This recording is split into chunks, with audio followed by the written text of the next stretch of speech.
Ya estoy grabando y estamos en vivo.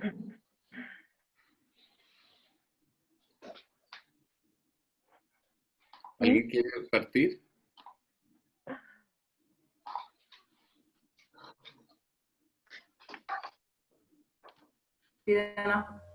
Bueno, hola, qué lindo dejarles 4. Vale. No, creo que sería bueno recordar lo que en la conversación anterior, hola a todos, en el último encuentro, a propósito de algo que estábamos hablando sobre el dolor, hubo un comentario, alguien escribió un comentario que era en relación a eso, como, si no me equivoco, como específicamente a las mujeres que seguían buscando a sus hijos. Y que entonces pensamos como tomar eso como punto de partida para la conversación de hoy día. Eso digo como introducción. ¿Ahí está la cita en algún lado? Yo no lo tengo. Yo Creo la que puedo la buscar, puedo si quieren. ¿Tú la puedes buscar? ¿Ya la busco yo? Sí, ya la busco Ya. yo, claro. Eres más eficiente seguro. Pensé que por ahí lo tenía. Espere. Más millennials. Ni tanto. Acá, la encontré. Sí. Bueno, era un comentario de una usuaria, usuaria, que se llama Ser de Egoísta, y que decía, en caso de las familias de personas desaparecidas en México, la medicalización tiene la intención de quitar el dolor, pero el dolor es la capacidad de acción, de búsqueda de su desaparecido.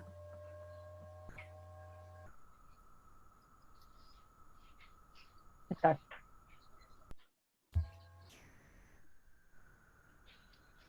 Eso.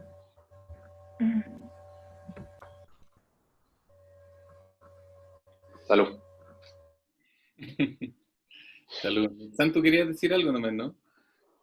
No, solamente que qué lindo estar les 4 otra vez con Marielita. Gracias.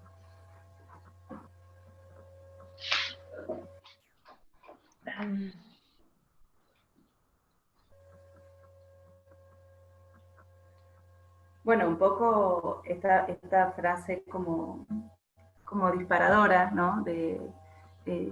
Yo no estuve en el encuentro anterior, digamos, o sea que por ahí confieso que tampoco lo vi al video, no me afecten.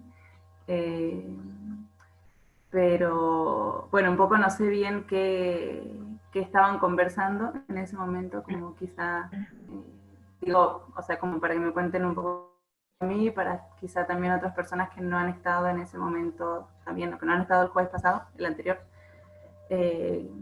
y como para que empecemos como a agarrar desde ahí, si les parece, como esto como disparador, pero como rebobinando un poquitito, ¿está? No sé.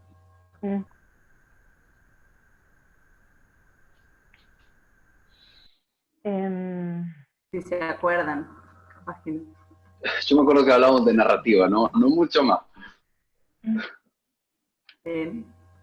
No, a propósito, diría yo, como de la patologización que se hace de ciertas expresiones o de maneras posibles de vivir las experiencias, y que las respuestas del entorno muchas veces pueden ser, por ejemplo, patologizadoras, ¿no? Respuestas profesionales, expertas o psicologizadoras, y que ponen el problema como en el interior de la persona, omitiendo el contexto y omitiendo la relación de esa expresión con ese contexto que está viviendo, ¿no? Como que fueran cuestiones independientes. Y como una forma, porque la vez pasada estábamos hablando de justicia y dignidad. Entonces estábamos hablando en relación a eso. Cómo esas prácticas pueden como despojarte de la dignidad que hay implícita también en esas expresiones de las personas, ¿no? En esas respuestas, y también de distintas formas que hay también de reclamar justicia, por ejemplo, o de posibilidades de hacer justicia respecto de la propia historia. No sé si estoy bien en lo que estoy diciendo. Súper. Yo pensaba en esto que vos has dicho, Caro, del contexto, ¿no? Justo bueno, en un curso aparte que estoy haciendo, en una de las clases nos daban como un ejemplo, no me lo acuerdo bien al ejemplo cómo era, pero básicamente nos hacían leer un texto que uno lo leía y no tenía absolutamente ningún sentido. O sea, vos le decís esto, o sea, no casa una cosa con la otra, una frase sin sentido, y la consigna era como, bueno, tratar de entender, ¿no? Y si no, imposible, o uno empezaba como a darle significado, como, bueno, debe ser que esto y esto, y qué sé yo, hasta que, digamos, como que la segunda parte era poner ese texto en un contexto, ¿no? O sea, como poner contexto a eso, ¿no? Y cómo todo cobraba un sentido absolutamente distinto al que uno estaba como tratando de entender o interpretar o lo que sea, ¿no? Entonces, cómo realmente no se puede, o sea, cómo el contexto me parece como una cuestión fundamental al momento de intentar entender o algo las acciones de las personas, ¿no? Como si uno aísla eso, ¿no? Como una conducta, si uno no le entiende en el contexto que está sucediendo, ¿no? Incluso quizá un ejemplo, uy, me dice que mi conexión es inestable, bueno, espero que se porte bien, Sí. Wi-Fi. O algo. O sea, como pensaba esto cuando empezamos con todo el tema de la pandemia, ¿no? Y que todos adquirimos conductas que quizá antes no teníamos en la vida, como de lavarnos 1000 veces las manos, de desinfectar con alcohol, de digamos, tenían absolutamente sentido en este contexto de pandemia, digamos, pero que si uno las hacía 6 meses antes, digamos, eran fácilmente diagnosticables como TOC, pero ahora en este contexto parece que también, digamos, ¿no? Como quizá pensaba eso como la importancia de entender y de mirar el contexto, y que si uno mira la acción sola, bueno, eso.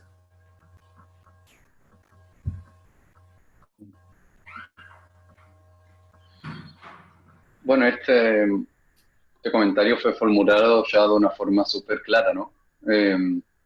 Creo, respecto de la capacidad de acción. Y pensaría que es un tema como de tanta importancia justamente porque visibiliza cómo el significado que es más dominante en el entorno y en los discursos más como científicos o dominantes, etcétera, tiene mucho que ver con la capacidad de acción de las personas. Entonces, la importancia de entender que la experiencia se narra dentro de estas intersecciones del poder hablar, del poder narrar, que muchas veces descalifican el dolor de la gente también. O muchas veces, ¿no? Como que lo minimiza o lo descalifica o contribuye a que las personas sientan. O sea, por lo menos yo venía pensando en lo que hablamos a veces de las respuestas a las respuestas, de qué tipo de respuestas da el entorno a las formas de las personas de mostrar que no están de acuerdo con algo, por ejemplo, o que no quieren más de algo, o quieren protestar contra algo, y a veces esto toma formas que el contexto puede fácilmente interiorizar o patologizar. Como una forma de silenciar, de hecho, la disidencia, o disidencia quizás es un concepto un poco más andamiado, no sé, que el simplemente no estar de acuerdo con algo. o mantener el contacto con algo importante. Entonces venía pensando en la importancia de este ejemplo, ¿no? Aunque no conozco tan a fondo eh, la, la situación de la que estaba hablando esta mujer en México, pero sí pensando en el dolor, eh, en el dolor de las personas como capacidad de acción. Justamente. Bueno, la situación yo entiendo que es similar como, bueno, a tantas búsquedas de desaparecidos en el mundo, ¿no? Si pensamos en las mujeres de Plaza de Mayo, cómo es esa persistencia en la búsqueda, a pesar de que todo te lo niega, digamos. Y lo que planteaba la mujer en el post es como la medicalización, como una forma de aplanar esta acción del dolor, que significa expresar el dolor y continuar con esta búsqueda, ¿no? Entonces, como una forma de, ¿cómo se dice? Como, ay, hay una palabra, como neutralizar, como neutralizar, ¿cierto?, a las personas frente a lo que están viviendo y frente a lo que las está moviendo, ¿no? Porque eso que las está moviendo les genera dolor, efectivamente, les genera posiblemente rabia, malestar, sufrimiento, pero también las mueve, ¿no? O sea, esa expresión es un movimiento hacia algo que tiene una dirección y un sentido. Entonces, esa neutralización a través de los medicamentos, por ejemplo, o a través también de tratamientos o terapias que pretenden como adecuar la conducta, eliminar así sencillamente síntomas, como lo que está haciendo muchas veces es como despojar como de esa acción que tiene un sentido, que es una respuesta que está cuidando algo, que está moviéndose hacia algo, ¿no? Y eso como un ejercicio del poder, que creo que hemos llegado muchas veces a este mismo punto, como lo peligroso, lo violento, lo abusivo que puede ser. Esto que ¿no? como desde nuestro lugar de profesionales, la respuesta a la respuesta, ¿no? O sea, como esa respuesta puede ser interpretada como un síntoma que hay que neutralizar, que hay que acallar, que hay que silenciar, que hay que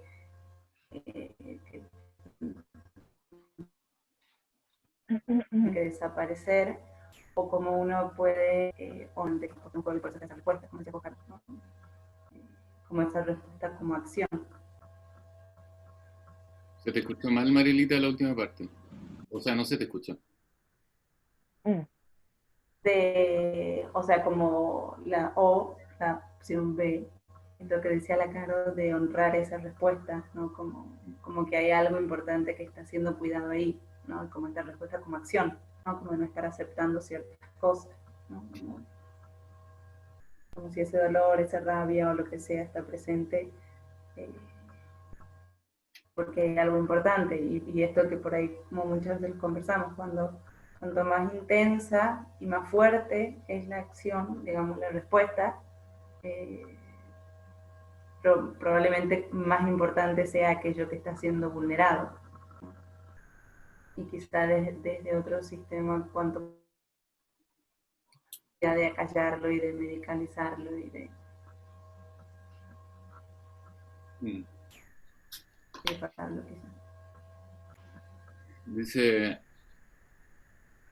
¿puedo leer algunas cosas? Sí. Ana Montaner dice, anestesiar a las personas. Mariana Castillo dice, hola, las búsquedas que organizan los familiares son justo estas acciones colectivas. Ellas lo dicen, tengo que salir a buscar, si no, me siento mal. Dice, hola, hice también el comentario de la sesión pasada sobre las familias de desaparecidos en México. Ah, Mariana Castillo. Ese es tu nombre de nacimiento, parece. O del registro civil al menos. Mariana, sí.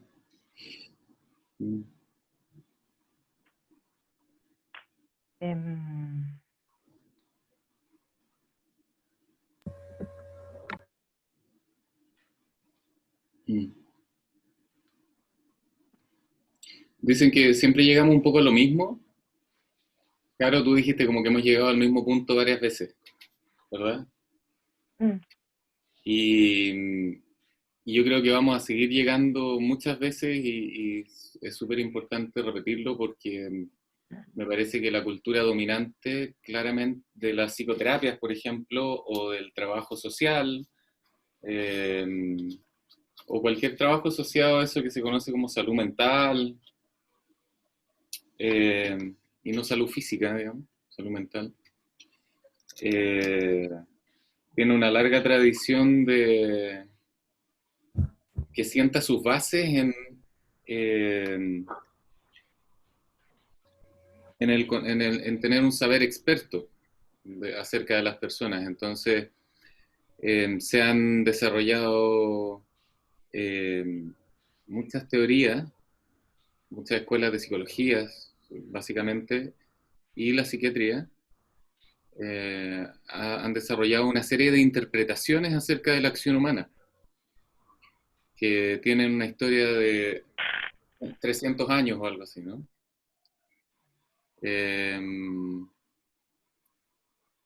Y entonces, esto que estamos hablando es un movimiento de comprensión muy reciente, que subvierte las bases de todas esas teorías. De todas esas teorías que han informado la práctica, el actuar de los y las colegas. Entonces, perdón. No, que decía que pensaba, ¿no? Esto que decís como de reciente, pero más, creo que más importante que reciente es como lo contracultural y psicológico que es, digamos, contra dentro de la cultura psicológica y psiquiátrica, esto que decís como cuánto lo subvierte, ¿no? Eso, perdón. No, pero tú a que sea reciente le asignas también como una importancia. Sí, o sea, sí me parece, digamos, pero creo que lo más, quizá, no sé si como, lo más importante es como lo distinto. Okay. Claro, es que te hice mal la pregunta, perdón, Marielita, porque más que lo reciente tú le asignas como más volumen a lo contracultural que viene a ser. Sí, me parece. ¿Por qué eso te parece como importante? A mí también me parece importante, pero me gustaría saber por qué lo notaste ahí como un punto. Como que me parece que lo reciente, o sea, que sí, seguro que es importante porque el otro tiene historia y mucho estar, digamos, pero a la vez que creo que es una manera realmente tan distinta de pararse ante las personas y de mirarla, y tan de poner la experticia en otro lugar, que me parece que eso es como el movimiento más importante, ¿no? Más que lo reciente en el tiempo, ¿no? Me suena que eso... Yo coincido con eso muchísimo, porque, claro, no, esta cultura de la psicologización y la patologización de la vida no es porque sí, no surge espontáneamente porque sí. Surge, o no sé si surge así, pero por lo menos se va desarrollando como formas de control social, como ejercicios de poder. Entonces, un poco lo grave de todo esto, como para venirnos al 2020, es que cómo nos enseñan esto en las universidades, por lo menos como lo aprendí yo y así, no se habla de esto justamente, no te enseñan que estás ejerciendo un control social con tu práctica. Lo que te enseñan es que como que te mostraran técnicas neutrales para ayudar a la gente. Y no son técnicas neutrales para ayudar a la gente, son formas de construir identidades, relaciones, de producir saberes y producir cuerpos que están basados o moldeados por discursos particulares. ¿Ah? Y con prácticas normalizadoras. Y que, exactamente, claro, y que son normalizadoras. Y estaba pensando en relación a esto, en cómo una de las comprensiones que promueve esta cultura de la salud mental, esta tradición de pensamiento, es de entender a las acciones como efectos. El lenguaje de los efectos, lo dice la Maggie Rein, ¿no? Y de cómo estamos hablando de cambiar la comprensión de un lenguaje, el uso del lenguaje, de un lenguaje que entiende a las acciones como efecto, a que entiendan las acciones como respuesta. Entonces, en vez de entender que el niño corre mucho o se va mucho de la sala o se mueve mucho, en vez de entender que esto es testimonio de que tiene algún trastorno interno, pensar en relación a qué contexto, en relación a qué prácticas puntuales del control del cuerpo, por ejemplo, está actuando. ¿Y qué tipo de acción es esta acción? Eso es algo que yo creo que la metáfora narrativa posibilita, porque es como este interés por vincular el sentido con la acción, no las acciones con la conducta o las acciones con la personalidad, etcétera, sino en relación a algo que las personas hacen activamente en la vida, como cuidando valores, sueños, compromisos, etcétera. Entonces, ahí pensando en el dolor, es como parte de lo mismo, ¿no? Entender, pensar cómo el dolor es una acción frente muchas veces al silenciamiento, frente a la represión, etcétera. También pensando en el dolor, bueno, de los movimientos sociales, lo que vos dijiste, claro, de las abuelas de Plaza de Mayo. Eso, yo me acuerdo que algo que me permitió un poco como explorar más con las personas esto, es pensar a la memoria como acción, y no como un derivado, sino como una acción, que es la acción de recordar. ¿Cuál es la memoria colectiva? O sea, ¿qué significa la memoria colectiva de las personas, de las abuelas de Plaza de Mayo, por ejemplo? ¿Qué significa la memoria de la Nakba, por ejemplo, el desastre en árabe, el desplazamiento, la aniquilación, la ocupación de Palestina, por ejemplo? Como que esta memoria colectiva, qué tipo de presente y futuro está imaginando. Eso es como algo que me acuerdo pensar en la memoria como acción, que me abrió muchas posibilidades para curiosear de la gente de una forma distinta, de una forma que busca nombrar también frente a qué están accionando, frente a qué contexto y qué prácticas, y cómo estas prácticas representan ciertas relaciones de poder, benefician a ciertas personas en el mundo y no a otras, etc.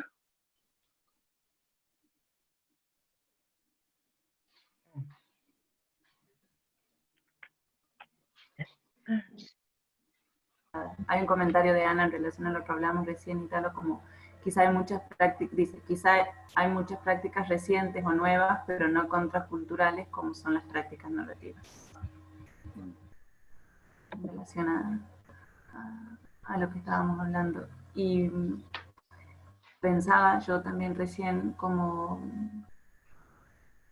digamos, como quizás esto de lo contracultural también que es, ¿no? Que muchas veces las personas llegan al consultorio con la idea de que no sé, de que esta tristeza se les vaya, ¿no? O que el enojo se vaya, o que cualquiera sea la respuesta, ¿no? Como no me quiero sentir así, ¿verdad? Y por ahí mi experiencia, ¿no?, en esto, no sé, es como...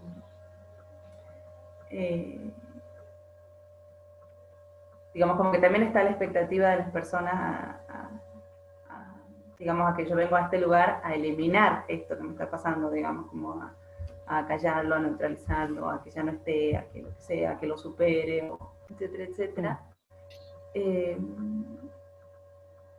Y por ahí, o sea, como lo que me pasa a mí es tratar como de generar como estas conversaciones en las que uno pueda honrar, ¿no?, esta respuesta y no cuestionarla, ¿no? O sea, como, o quizás después podemos trabajar sobre la respuesta, pero no lo que, o sea, como tratar de ver qué es lo que esta respuesta está cuidando, a qué está respondiendo, etcétera, etcétera. Y de como el cambio que eso genera en la persona, como, o sea, como poder ponerse en relación como a la tristeza o al enojo o a lo que sea, como desde este otro lugar, ¿no? O sea, como de entender que si esa tristeza está ahí, que si ese enojo está ahí, es porque hay algo, digamos, a lo que le estoy dando valor, como que, no sé cómo decirlo, pero como que la relación de la persona con eso, de alguna manera cambia, ¿no? Como,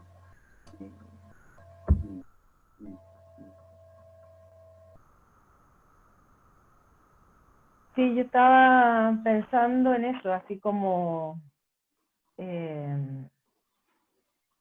desde la narrativa, como pensando en los mapas, pero más allá de los mapas, como que propone White, por lo menos, como este concepto del ausente pero implícito, por ejemplo, porque pensaba, o sea, como qué interesante es poder hablar de las formas que tenemos para subvertir de alguna manera esto, ¿no? Como para responder a estas prácticas más habituales y a estas comprensiones que tenemos súper internalizadas y naturalizadas en general como sociedad, como parte de una cultura en que esto opera desde hace cientos de años, ¿no? A estas alturas. Entonces, como los caminos de conversaciones que podemos ir construyendo, esos espacios que podemos ir construyendo en colaboración con las personas, cómo realmente permiten hacer como estos giros, ¿no? La palabra subvertir en realidad creo que es bien gráfica, ¿no? Porque es como dar vuelta a algo y hacer visible eso que está invisible en una primera vista, ¿no? Como, entonces, eso que tú decías, Maridita, como en relación a qué está ese dolor. Es una respuesta a qué, de qué me está hablando, hacer visible eso y no quedarnos en el dolor o en la rabia como algo que ocurriera mecánicamente, ¿no? Como que fuera una emoción que estuviera vacía de un contenido particular y singular, como que todas las rabias fueran equivalentes o todas las penas fueran equivalentes y no sea la expresión muy singular y única de esa persona en relación a algo particular y único que ella está significando. Y que su respuesta es esa expresión, emoción, ¿no? Entonces, cuando podemos acompañar, generar el espacio y colaborar en estas conversaciones en que se va haciendo visible eso que está ausente pero implícito,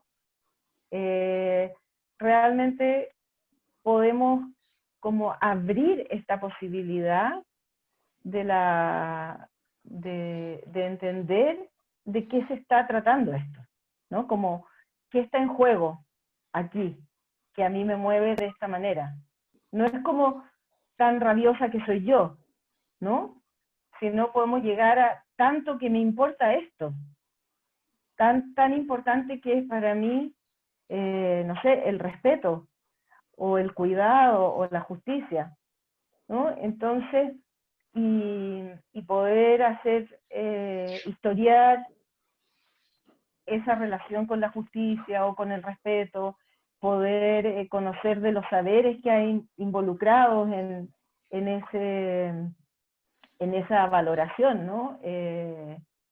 Las habilidades implicadas en que esto se mantenga presente. Cómo es posible, cómo se ha sostenido en la vida a pesar de dificultades terribles muchas veces, como todas esas asociaciones que realmente enriquecen esa expresión, porque es una expresión que queda completamente conectada a la historia, a valores, a esperanza, ¿no? No es como una cosa reactiva que, yo soy rabiosa o, yo soy llorona y ¡pum!, me viene esta cosa, ¿no? Sino es una expresión cargada de contenido. Yo el otro día estaba conversando con un joven que vivió unas experiencias de abuso muy terribles, desde muy chiquitito, de un familiar muy cercano, y bueno, y él me habló mucho rato de la preocupación que tiene por como lo que él entiende como políticas como globales de intentos de control o manipulación de ciertas como poderes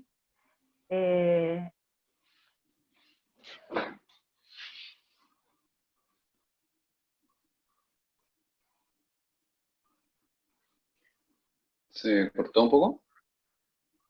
Bastante. Bastante. No No soy sé. solo yo.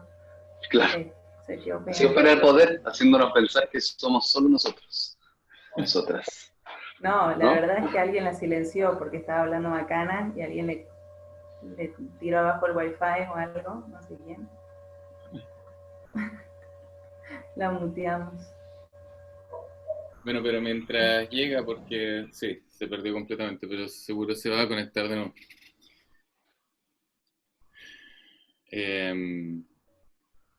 ¿Cómo decir algo breve para que se conecte la Caro mientras tanto? Ahí se conecta. Ya.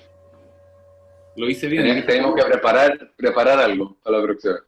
Claro, algún auspiciador. Tenemos que tener algún auspiciador. Bueno, aprovechamos a darle las gracias a Un tema musical. Carnet, Un tema musical. un tema musical, un baile. Me fui.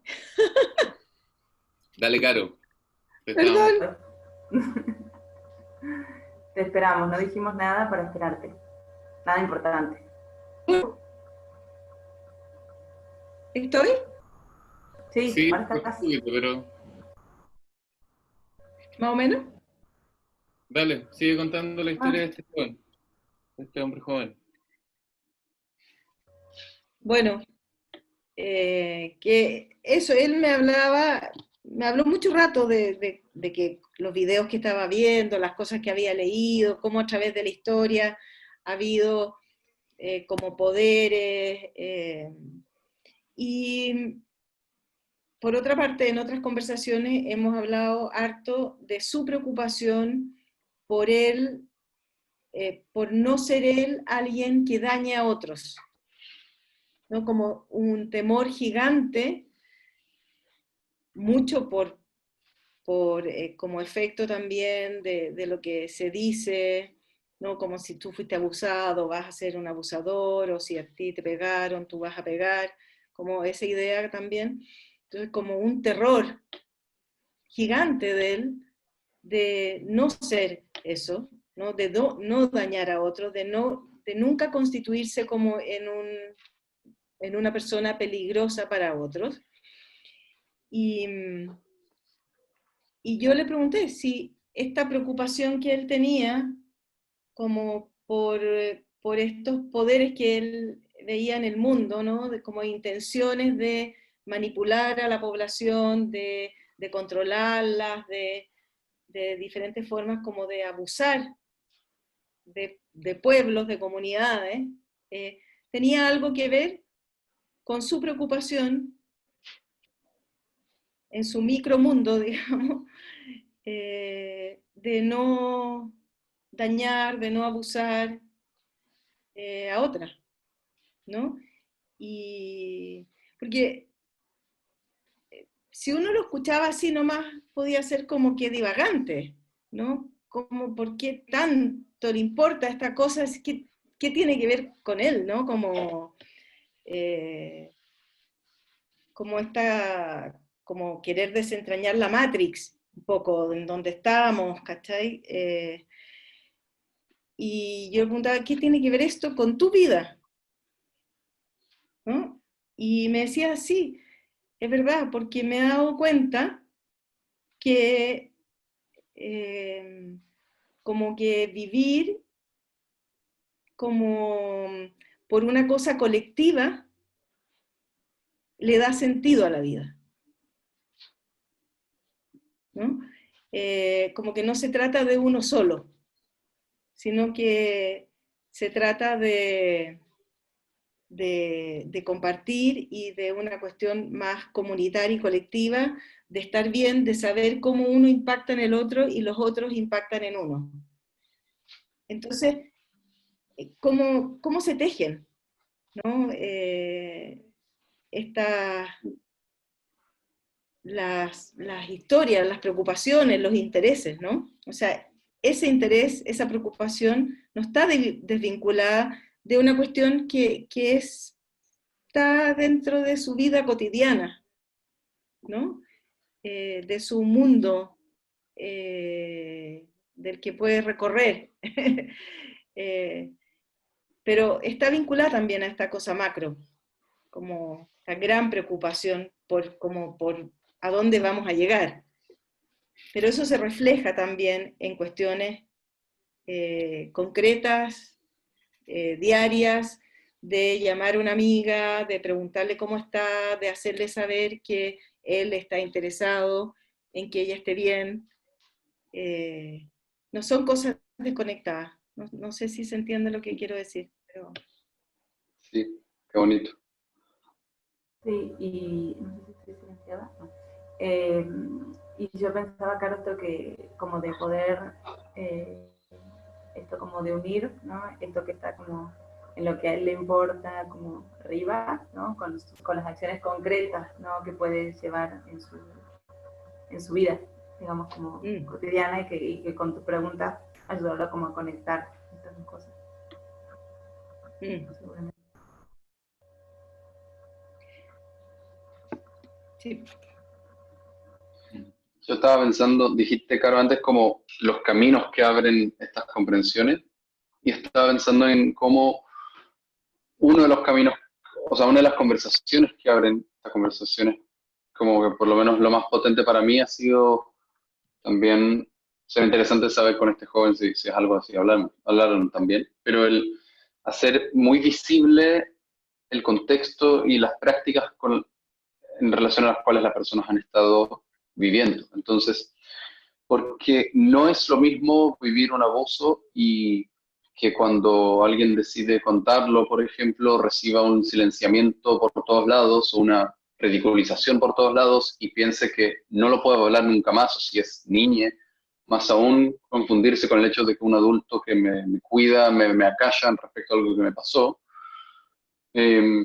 Pensar que alguien que es la única persona que vivió esto en el mundo. Estoy pensando en ejemplos muy reales que conozco. No es como algo así inventado, sino son historias que nos importa hacer visible, ¿no? No es lo mismo entonces, como que esta sea la experiencia de decidir, por ejemplo, hacer alguna protesta contra el abuso y quedarse con el silenciamiento y la idea de que soy el único durante muchos años, a que, por ejemplo, la respuesta del entorno sea de apoyo, de acompañamiento, de hacer visible, de creerle a la persona, al niño, etc. Entonces, es como un poco parte, no sé, por lo menos en el trabajo, encuentro que es como muy parecido también a los discursos así como más macro respecto de los crímenes de Estado, cosas así, ¿no? Como prácticas de silenciamiento del ya pasó o de algo habrán hecho, eh, de que no hay que revolver tumbas, o que lo que mueve a las personas que protestan es solo el odio y solo les mueve el rencor. Son las mismas como técnicas, un poco. Entonces ahí es como, no sé, me resulta como súper... Va, tengo una carta que también por ahí quería leer, si hay tiempo. Pensando en cómo hace falta andamiar estas respuestas de las personas y andamiar entendiéndolo como proceso colectivo de construir significado paso a paso, como andamiar y pensar qué es la memoria frente al olvido, o pensar como a quién le beneficia este olvido, o qué es eh, la acción de llorar todos los días recordando algo, eh, que como si es una forma de no estar de acuerdo, es una forma de hacerle un paro a estas prácticas de silenciamiento o de ridiculización o de abuso, de violencia, etcétera. Esta es como la reautoría, ¿no? También después vincular esto con el sentido histórico de la capacidad de la persona de discernir esto, lo que vos dijiste, y de protestar o de no estar de acuerdo o de hacer visible algo muchas veces para otras personas también, ¿no? Es como, a veces como que aprendemos que lo que las personas hacen es pensando en otras personas que están en la misma situación de vulneración que ellas han estado. Entonces, también esto tiene un sentido colectivo muchas veces. Eso es algo que puedo como pensar a partir de varias conversaciones de esto. ¿Tú qué piensas, Italo? Estás callado. Estaba pensando en la ética del control, que es un poquito como lo que me parece importante que no nos enseñan en nuestras carreras y así. No nos dicen no nos transparentan que nuestras prácticas son colonizantes, son impositivas de saberes, ni nos dan ninguna pista ni señal de que estamos trabajando desde un territorio que es peligroso incluso para nosotros y nosotras o nosotras, que es la ética del control. Esa ética que privilegia ciertos saberes por sobre otros, esa ética que se basa en la idea autoritaria de que los saberes que nosotros tenemos acerca de las expresiones y de lo que la gente siente, le pasa, piensa, etc., que nuestras ideas acerca de eso son la verdad, son verdades. Entonces nos tienen trabajando desde esos lugares en que empezamos inadvertidamente a imponer marcos de interpretación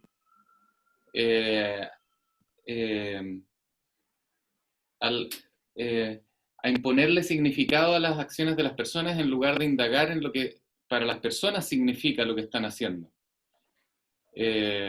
O sea que estas prácticas narrativas son subversivas por naturaleza, ¿sí? Como cuando uno empieza a poner todo lo que uno sabe al servicio de indagar en el significado, por lo tanto el sentido que tiene para las personas las acciones que hacen, en lugar de imponerle un sentido a esa acción, estamos haciendo una práctica que subvierte 300 años de historia en nuestra área de trabajo, ¿no? En esta área de trabajo tan cuestionable que tenemos.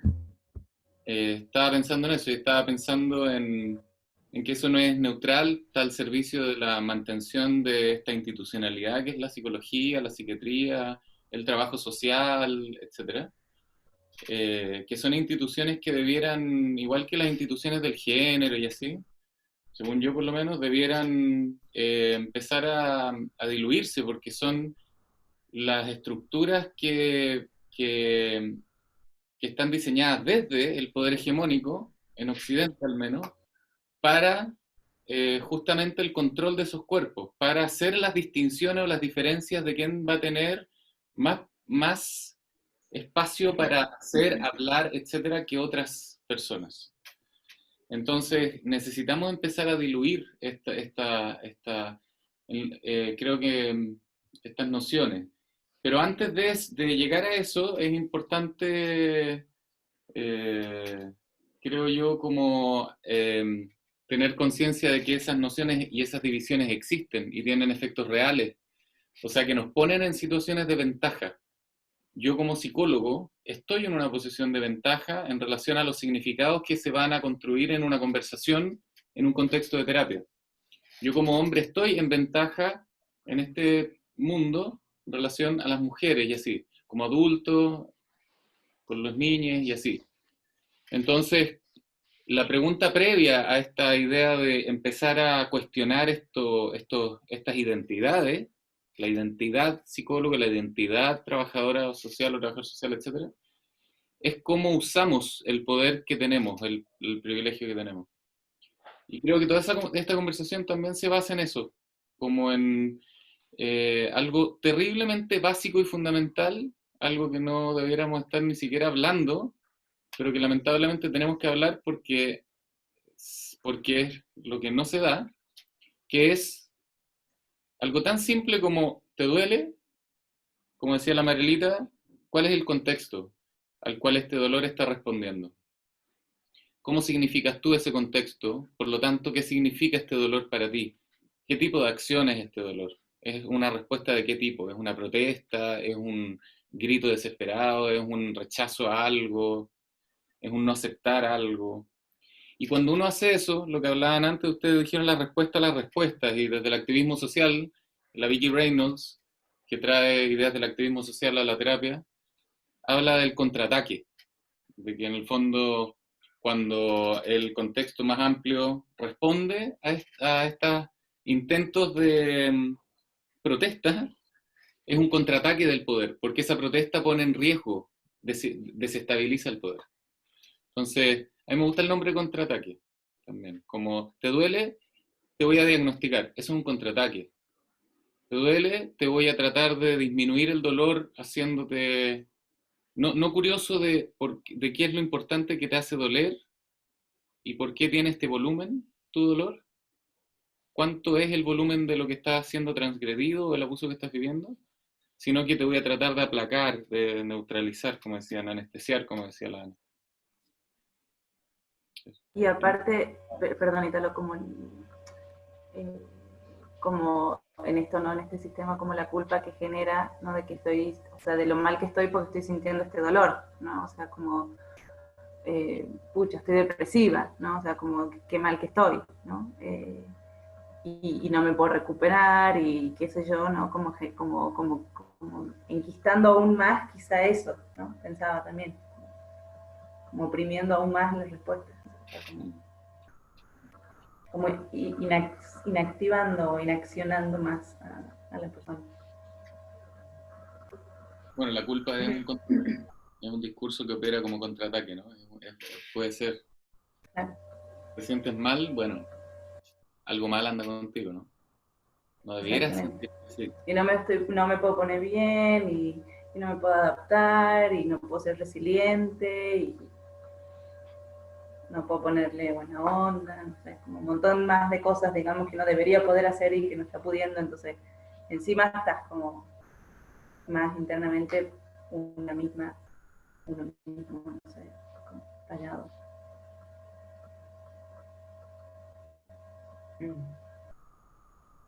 Tenemos tiempo para que Nitzan lea la carta. O sea, creo que hay... Sí, puede ser cortita igual, pero Sí, por ahí no sé si hay algo más que quieran. si es larga o no. Y Pamela Escorza dice la acción de callar o silenciar lo que resulta importante. Claro, exacto. La acción de silenciar de parte de nosotros, ¿no? De nosotros. De silenciar desde el poder, digamos, desde un lugar de privilegio. Pero y yo también, a propósito de eso... O ser cómplice de eso. Perdón. Claro. Pero a propósito de eso, quería como un comentario muy breve, que como el olvido también puede ser una acción de resistencia, no solo la memoria, o el olvido es parte de la memoria. El recuerdo, recordar y olvidar son parte del fenómeno de la memoria, de la acción de la memoria, y también el silenciar, y también el callar. Y entonces, cuando decimos esto, creo que no estamos refiriéndonos tampoco como a la obligatoriedad de recordar, por ejemplo, o a que recordar fuera lo correcto, sino que a honrar cuando alguien quiere recordar o cuando alguien quiere olvidar. ¿Cuál es el sentido de esa acción? ¿Qué significados están ahí negociándose que mueven esa acción? Y eso solo lo saben las personas. Sí, y No, en esto que, perdón, como decís, como del callar también, ¿no? Como que muchas veces la gente dice, uy, me quedé callada o no hice nada, como si el no hacer nada no fuera una acción que está cuidando seguramente un montón de otras cosas, ¿no? Como poder ser curioso e investigar eso también. sí, hay otra pregunta aquí. ¿Qué pasa cuando el dolor no posibilita ni siquiera poner las palabras para nombrarlo? ¿Será que hay que disimularlo antes o buscar por donde no duele para llegar al dolor? Patty Mix dice. ¿Puedo partir una pregunta, la respuesta cortita, que es como el dolor es un primer intento, es una expresión.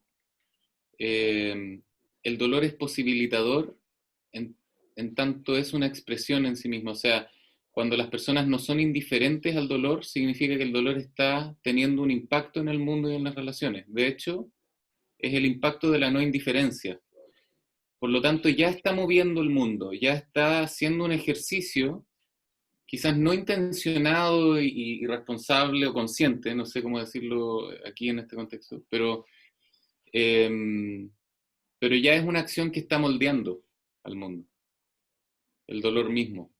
El dolor mismo moldea mi propia experiencia de lo que yo estoy viviendo. O sea, ya está teniendo un efecto. Y no queremos disminuirlo, sino que el terapeuta o las personas que estamos a cargo de las conversaciones tenemos que desarrollar habilidades para ir tejiendo ese dolor, vinculándolo con muchas otras cosas, para que pueda sofisticarse en una expresión más rica, enriquecerse en una expresión más armada, para que termine siendo o convirtiéndose en una acción intencionada de las personas. Pero no queremos aplacarlo necesariamente. Algo así estoy pensando, no sé si quieren aportar más cosas a esa pregunta que parece interesante. Yo en relación a esta pregunta solo directamente estaba pensando en, a veces, no sé, no es ninguna regla, pero me resultó también importante en algunos procesos, o entiendo que a las personas también les resultó importante, ¿no? Porque al final eso es lo que nos interesa, como también entrevistar a las personas en torno a qué efectos tienen nuestras prácticas. Y una adolescente que yo acompañé durante 2 años, que cada tanto estoy todavía en contacto y la invito a ceremonias y así, o sea, juntarse con otras personas y tratar de vincular sus vidas en torno a temas valorados, eh, me dijo que una de las cosas que le resultaron importantes de nuestro encuentro fue que yo fui de los pocos adultos que no la vieron como la niña abusada. O sea, ella pasó de institución a institución, de informe a informe, así, con esta etiqueta. O sea, era el único conocimiento que había acerca de ella, que es la que vivió un abuso terrible. Y me acuerdo que me contó de lo importante que fue que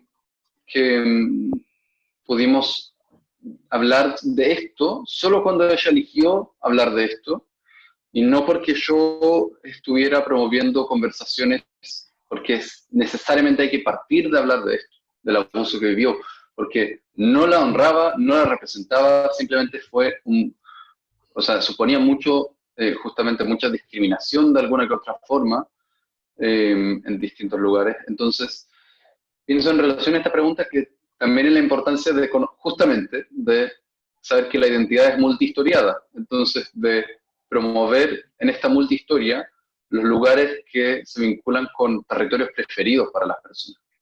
Entonces pienso en esta mujer, con que hablábamos de otras cosas, de su pasión por los libros y de sus amistades y de cómo para ella fue súper importante en el grupo de amigues en la secundaria, contar cosas acerca por ejemplo, de la prevención de enfermedades sexuales y otras cosas que a ella la movían.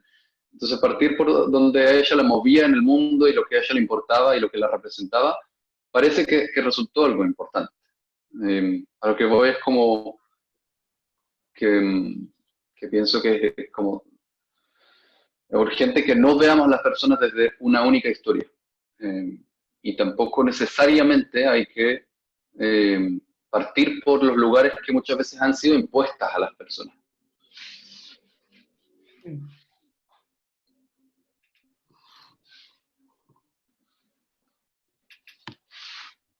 ¿Vas a querer leer la carta? Puede ser, no sé si había algo más que querían. Yo solo quiero decir para que... la próxima lo que queremos decir. Perdón, Marielita, te quedaste pegada. Quedamos para la próxima lo que queramos decir, para que Nitzan lea la carta. Tampoco sé si es tan importante, pero sí más importante que lo que ustedes tienen para decir. No, yo solo quiero decir a Patti, Patti dice que yo leí disimularlo, parece, y era disminuirlo, el dolor. Quería que supiera que estamos leyendo esto. Pero mi respuesta no cambia tanto, en todo caso, si es disminuirlo, disimularlo. Habría respondido lo mismo, así que entiendo. De todas maneras, como yo pienso también, te lo digo, esto que dice Patti, como que muchas veces cuando una persona llega como que está en crisis o muy angustiada, ¿no? Que sí está como esta cultura de, bueno, medicalicemos para que la angustia baje y se pueda trabajar, vamos, como conversar quizás sobre esto, ¿no? No sé, a mí me conectó con eso cuando escuché la pregunta de Patti. Y bueno, creo que volvemos como a lo que hablábamos al principio, ¿no? De no apagar, sino buscar otras maneras, como dicen, como de ir como generando otro territorio, o como decías vos, de ir andamiando hasta acompañar a poder poner algunas palabras, o de poder, como decías vos, como no sé si acomodar, no sé qué has hecho de este dolor, ¿no? Pero quizá no acallarlo, ¿no?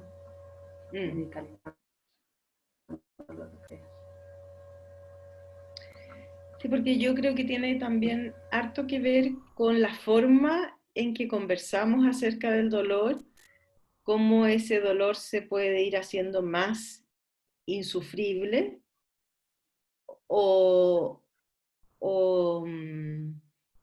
se va conectando con otro sentido y va adquiriendo como otra forma, se va como transformando, ¿no?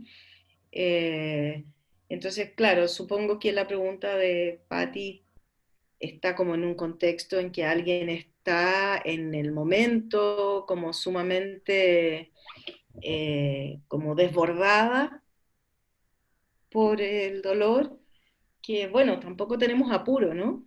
O sea, también podemos abrazar, dar un vaso de agua, y decir llora tranquila, o sea, no estamos apurados en iniciar una conversación hacia ningún lado, diría yo, ¿no? Sino que también cómo acompañamos ahí y de a poco podemos ir como haciendo algunas preguntas después de hacernos así también presentes, ¿no? Como de acoger eso, de que sienta que puede estar ahí también tranquila, quizás así. Y cuando la conversación la podemos ir haciendo no solo en la dirección de ampliar y y profundizar en este dolor, sino también de conectar con las otras dimensiones o partes de la historia que tienen que ver con sus respuestas, con en relación a qué está, etc. Ahí es donde, como esto de la influencia que podemos ejercer, tiene mucho sentido, ¿no? Y se abren otros espacios. Y el registro, no sé, por lo menos yo he tenido muchas veces esa experiencia, ¿no? Como que no se trata que la pena va a desaparecer tampoco, pero que adquiere otras formas, claramente como otro sentido, al estar conectada, al verse como una respuesta al ser también como testimonio de mis saberes, de mis habilidades, de una historia como de este hilo conductor que podemos encontrar. Entonces, cambia mucho la dimensión y la forma de esa experiencia. No sé.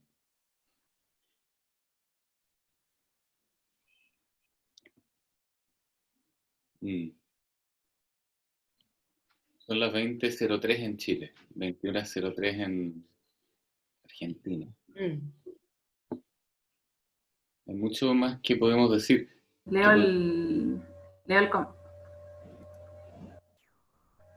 Solo leo el comentario de Ana que dice: es muy frecuente en la práctica de la psicología y la psiquiatría tradicional la idea de calmar los síntomas, calmar el dolor, para recién poder trabajar. Un poco lo que hablamos recién. Claro, como que esa expresión fuera como una cosa, como un estorbo, digamos, o Claro. un obstáculo porque no está dando cuenta de algo central, sino que solo de un problema. Algo así. Bien. Bueno, ¿terminamos acá o leemos la carta y terminamos acá? O leemos la carta y terminamos después de la carta. Tipo carta, chao, fin. Lee la carta, che. Leo la carta. Leo la carta, pero bueno, En realidad sería una retomando... buena estrategia no leerla. Ah, que quede para la próxima. Tensión dramática. No, pero la puedo leer, pero claro, quería como retomar eso que dijiste vos, Ítalo, de que acá no es la propuesta tampoco que solo la memoria es la acción que estamos buscando.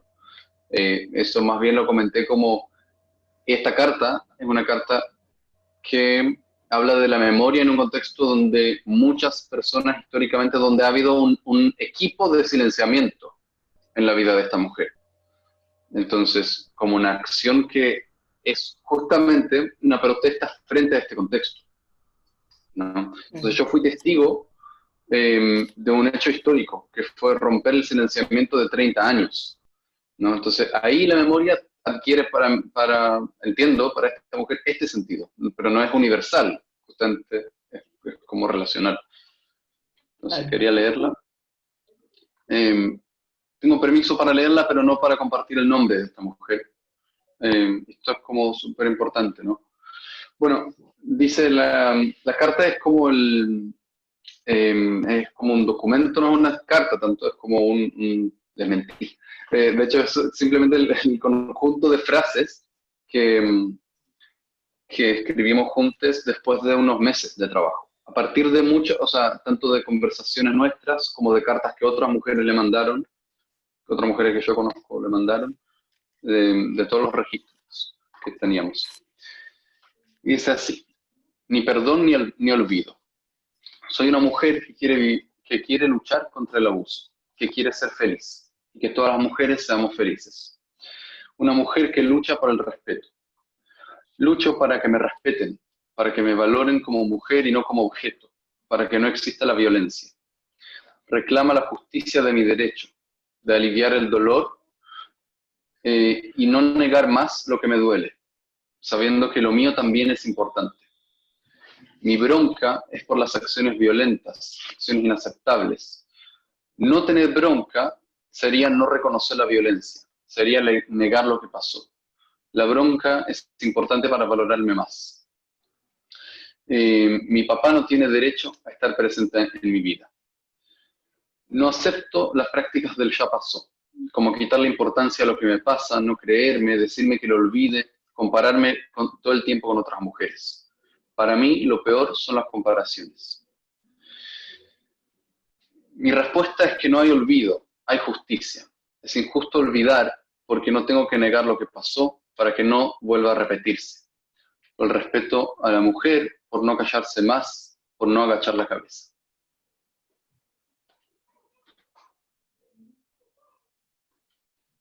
¿Qué efecto ha tenido para ella ese documento? Un efecto que yo recuerdo fue el de poder hablar de repente de otras cosas también. Es como empezar a hablar de otras cosas que la movían en relación a la justicia, por ejemplo. Entonces empezamos a hablar de cómo, trabajando como maestra jardinera, le daba mucho cariño a los niños, por ejemplo. Empezamos a vincular justamente este sentido de la justicia con muchas cosas que ella hacía, como recordar todo el tiempo los nombres de todos los niños, incluso cuando trabajaba de suplente, entonces en jardines que no conocía tanto, como la acción de recordar todos los nombres de todos los niños del grupo, era una acción de respeto, por ejemplo, de abrazarlos mucho cuando ella sabía que podía abrazarlos, y cosas del estilo, como que habría muchas conversaciones en torno a otras formas de cuidar estos valores, justamente.